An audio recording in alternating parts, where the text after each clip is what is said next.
ಇವು ಭಯಂಕರ ಹೆಲ್ತ್ ಕೆಟ್ಟಿರ್ತದ ಆರೋಗ್ಯ ಮಂತ್ರಿ ಅಂತ ಇವು ಅಂತ 88 ಅಂತವ ಹಣಕಾಸು ಮಂತ್ರಿ. ಭಾರತದ ಅಧ್ಯಕ್ಷ ಮತ್ತು ಅಮೆರಿಕದ ಅಧ್ಯಕ್ಷ ನಡುವಿನ ವ್ಯತ್ಯಾಸ ಬಹಳ ಸರಿ ಎಕ್ಸಾಮ್ ಕ್ವಶನ್ ಆಗಿದೆ. ಭಾರತದ ರಾಷ್ಟ್ರಪತಿ ಮತ್ತು ಅಮೆರಿಕದ ರಾಷ್ಟ್ರಪತಿ, ಇವತ್ತು ಭಾರತದ ರಾಷ್ಟ್ರಪತಿ ನಾಮ ಮಾತ್ರ ಕಾರ್ಯಾಂಗದ ಮುಖ್ಯಸ್ಥ ಆದರೆ ಅಮೆರಿಕದ ಅಧ್ಯಕ್ಷ ನಿಜವಾದ ಕಾರ್ಯಾಂಗದ ಮುಖ್ಯಸ್ಥ. ಅವರು ಅಮೆರಿಕದ ರಾಷ್ಟ್ರಪತಿ ಅವರೇ ಫೈನಲ್.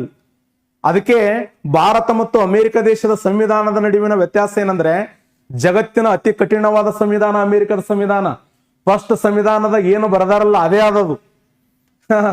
1976 ಅಮೆರಿಕ ದೇಶ ಸ್ವತಂತ್ರ ಪಡಿತು. ಅಮೆರಿಕದ ಸಂವಿಧಾನದ ಪಿತಾಮಹ ಜಾಫರ್ ಥಾಮಸನ್ ಅಂತ ಕರಿತೀವಿ. ಜಾಫರ್ ಥಾಮಸನ್ ಅವರು ಅಮೆರಿಕದ ಸಂವಿಧಾನದ ಪಿತಾಮಹ. ಆದರೆ ಭಾರತ ಸಂವಿಧಾನದ ಶಿಲ್ಪಿ ಡಾಕ್ಟರ್ ಬಾಬಾ ಸಾಹೇಬ್ ಅಂಬೇಡ್ಕರ್ ಅವರು. ನಮ್ಮ ಭಾರತ ಸಂವಿಧಾನ ಶಿಲ್ಪಿ ಡಾಕ್ಟರ್ ಬಾಬಾ ಸಾಹೇಬ್ ಅಂಬೇಡ್ಕರ್ ಅವರು ಏನ್ ಹೇಳ್ತಾರಂದ್ರೆ, ಕಾಲ ಕಾಲಕ್ಕೆ ತಕ್ಕಂತೆ ನಮ್ಮ ಸಂವಿಧಾನ ಬದಲಾವಣೆ ಆಗ್ಲಿ. ಯಾಕೆ? ನಮ್ಮ ದೇಶದ ರಾಜಕೀಯ, ಆರ್ಥಿಕ, ಸಾಮಾಜಿಕ ಸ್ಥಿತಿಗಳು ಬದಲಾವಣೆ ಆಗ್ತವೆ. ಕಾಲ ಕಾಲಕ್ಕೆ ತಕ್ಕಂತೆ ಬದಲಾವಣೆ ಆಗ್ಲಿ ಅಂತೇಳಿ ಜಗತ್ತಿನ 100 ಸಂವಿಧಾನಗಳನ್ನು ಅಧ್ಯಯನ ಮಾಡಿದಂತ ಶ್ರೇಷ್ಠ ಮಹಾನ್ ಪಂಡಿತ ಡಾಕ್ಟರ್ ಬಾಬಾ ಸಾಹೇಬ್ ಅಂಬೇಡ್ಕರ್ ಅವರು ಯಾರಿಗೂ ತೊಂದರೆ ಆಗಬಾರದು, ಈ ದೇಶದ ಜನರಿಗೆ ಯಾರ ಮನಸ್ಸಿಗೂ ನೋವಾಗಬಾರದು ಅಂತೇಳಿ ಸಂವಿಧಾನದ ಬದಲಾವಣೆಗೆ ಅವಕಾಶ ಕೊಟ್ರೆ, ಥಾಮಸ್ ಜಾಫರ್ಸನ್ ಹಂಗ್ ಮಾಡ್ಲಿಲ್ಲ. ಏನಾದ ಹಂಗೆ ಇರಬೇಕು. ಅದಕ್ಕೆ ಜಗತ್ತಿನ ಅತಿ ಕಠಿಣವಾದ ಸಂವಿಧಾನ, ಭಯಂಕರ ನಿರ್ಧಾರಗಳು ಗಟ್ಟಿ ಅದಾವಲ್ಲಿ. ಒಂದ್ಸಾರಿ ಸುಪ್ರೀಂ ಕೋರ್ಟಿನ ಮುಖ್ಯ ನ್ಯಾಯಾಧೀಶ ಆದ್ರೆ ಸಾಯುವವರೆಗೆ ಅವರೇ ಕಂಟಿನ್ಯೂ ಅಲ್ಲಿ. ಯಾರ್ಯಾರು ಆ ಸೆನೆಟದ ಮುಖ್ಯಸ್ಥ, ರಾಷ್ಟ್ರಾಧ್ಯಕ್ಷ, ಅವ್ರು ಭಯಂಕರ ಪವರ್ಫುಲ್ ಅಧಿಕಾರಿಗಳು. ಅದಕ್ಕೆ ಅವರು ಒಂಥರ ಸರ್ವಾಧಿಕಾರ ಮಾಡಿದಂಗೆ ಮಾಡ್ತಾರ ಅವ್ರು. ಅದಕ್ಕೆ ಅಮೆರಿಕ ದೇಶದ ಏನು ರಾಜಕೀಯ ವ್ಯವಸ್ಥೆ ಇದೆಯಲ್ಲ, ಅದು ಅಧ್ಯಕ್ಷೀಯ ಮಾದರಿ. ಆದರೆ ಭಾರತ ಸಂಸದೀಯ ಮಾದರಿ ವ್ಯವಸ್ಥೆ ಇದೆ. ಅಮೆರಿಕ ದೇಶದ ಅಧ್ಯಕ್ಷ 2 ಬಾರಿ ಮಾತ್ರ ಅಧ್ಯಕ್ಷ ಆಗಕ್ಕೆ ಅವಕಾಶ ಇದೆ. 8 ವರ್ಷ ಅಧ್ಯಕ್ಷ ಆಗೋದು. ಆದ್ರೆ ನಮ್ಮಲ್ಲಿ ಕುಣಿ ಹೋಗುತ್ತಾನ ಅಧ್ಯಕ್ಷ ಆಗೋದು. ರಾಷ್ಟ್ರಪತಿ ಕುಣಿ ಹೋಗಿ, ಇಲ್ರಿ ಇನ್ನೊಂದ್ ಸ್ವಲ್ಪ ಜೀವಂತ ಏನೋ ಉಳ್ದದ್ರಿ ಅಂತ, ಬರ್ರಿ ಒಳ್ಳೆ ಕುದಿಸಮ್ಮ. ನಮ್ಮ ದೇಶದಲ್ಲಿ ರಾಜಕಾರಣ, ಅಲ್ಲಿ ಅಮೆರಿಕ ದೇಶದ ಅಧ್ಯಕ್ಷ ಆದಾಗ, ಈಗ ಬಾರಾಕ್ ಒಬಾಮ ಕೆಲಸ ಮಾಡ್ತಾರೆ ಪಾರ್ಟ್ ಟೈಮ್. ಅವರು ಬಾರಾಕ್ ಒಬಾಮ ಮಗಳು, ಬಾರಾಕ್ ಒಬಾಮ ರಾಜಕೀಯದ ಬಗ್ಗೆ ಮಾತಾಡಂಗಿಲ್ಲ. ಅವರು 1 ಸಾರಿ ಅಧ್ಯಕ್ಷ, 2 ಸಾರಿ ಅಧ್ಯಕ್ಷ ಆದ್ರಂದ್ರೆ ಅವ್ರು ರಾಜಕೀಯದ ಬಗ್ಗೆ ವಾಪಸ್ ಮಾತಾಡಂಗಿಲ್ಲ. ಹೋಗಿ ಕೇಳಬಹುದು, ಇಲ್ರಿ ಸ್ವಲ್ಪ ಸಲಹೆ ಕೊಡ್ರಿ ಅಂತೇಳಿ. ನಮ್ಮ ಹಂಗಲ್ಲ. ಹಳ್ಳ್ಯಾಗ ಗ್ರಾಮ ಪಂಚಾಯತಿ ಅಧ್ಯಕ್ಷ, ಪ್ರೆಸಿಡೆಂಟ್ ಅಧ್ಯಕ್ಷ, ಮಾಜಿ ಅಧ್ಯಕ್ಷ, ಭಾವಿ ಅಧ್ಯಕ್ಷ, ಸದಸ್ಯರು.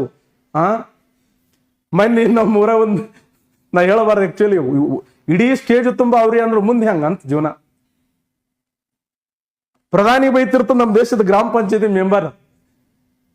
ಅದಕ್ಕೆ ಭಾರತ ದೇಶದ ಏನು ರಾಷ್ಟ್ರಪತಿಗಳದಾರಲ್ಲ, ಇವರಿಗೆ ಯಾವುದೇ ಏಜ್ ಲಿಮಿಟ್ ಇಲ್ಲ. ಅದು ಕೂಡ ಆಗಬೇಕು. ಏಜ್ ಲಿಮಿಟ್ ಆಗಬೇಕು, ಶೈಕ್ಷಣಿಕ ಅರ್ಹತೆ ಇರಬೇಕು. ನಾ ಗಂಭೀರ ಸುಮ್ಮನೆ ನಗತೀನಿ ಅಂತಲ್ಲ, ಗಂಭೀರವಾದ ವಿಚಾರ ಇದು.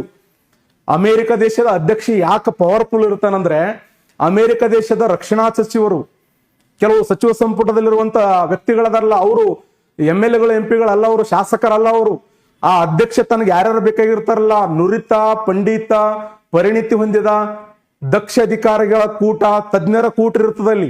ಅಂದ್ರೆ ಅಮೆರಿಕ ಅಷ್ಟು ಪವರ್ಫುಲ್ ನಿರ್ಧಾರ ಕೈಗೊಳ್ಳುತ್ತದೆ. ಇವು ಭಯಂಕರ ಹೆಲ್ತ್ ಕೆಟ್ಟಿರ್ತದ ಆರೋಗ್ಯ ಮಂತ್ರಿ ಅಂತ ಇವು ಅಂತ 88 ಅಂತವ ಹಣಕಾಸು ಮಂತ್ರಿ. ಆಗುವ ಹೋಗುವ ಏನೂ ಗೊತ್ತಿರಂಗಿಲ್ಲ ಅದ್ರ ಬಗ್ಗೆ. ಆದ್ರೆ ನಮ್ಮ ದೇಶದ ಸಚಿವರೇ ಆಗ್ಬೇಕಂತಾರ ಅವರು.